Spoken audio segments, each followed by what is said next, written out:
Hey, what's going on? So here are your notes for EL 4.3, looking at supporting our strong summaries with annotated evidence. At this point, we've pretty much done a lot of annotating. We've made a guiding question for an informational text, and we've annotated that to then help us to annotate only the information we need as we read throughout that text, to then use those to create summaries of each section that we've read.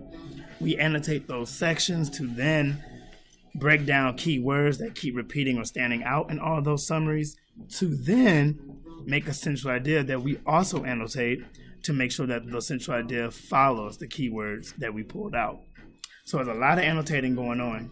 And so now we're about to begin the process of bringing everything together, because eventually they are going to be writing this one large research paper that will be then placed into a PowerPoint.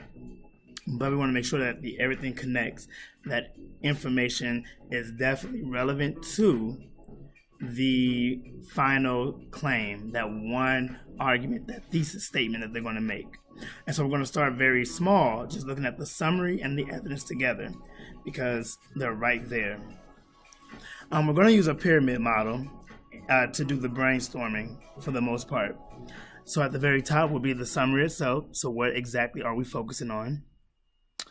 From that point, in the bottom left corner, we would then move to our evidence one. So what is one piece of evidence from that section? So wherever you made the summary from, go back to that section. What is a piece of evidence from the section that connects to the summary? And more than likely, it's whatever you put in brackets.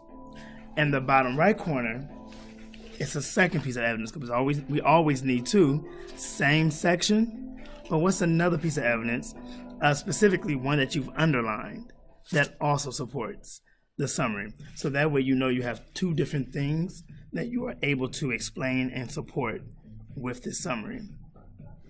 Our slopes off to the side, the incline of the triangle itself, those are where you do the connection piece. That's where you explain what's happening. So how does the evidence in bracket connect to or show to be an example of whatever is in brackets in the summary? How are they the same? How do they give off the same message? On the right side, explain how the evidence that you have underlined is pretty much saying exactly what you have underlined in the summary. How is it an example of that? And you explain the connection there. And that's pretty much it. The way it will look is like this. So this came from our text with systematic racism. And as you see, I put the summary there. And I annotated the summary the way that it was annotated. And then keep in mind, this should be I'm going to go ahead and put that in here now. This should be in red. So that would be another bracket here to show that's that separation. And then here's my annotation from the underline from the summary. And then on the bottom, and keep in mind, I went back into the text and I looked in the section where this came from. And I looked at what was underlined and what was in brackets, and I put that evidence there. Here, we have one line.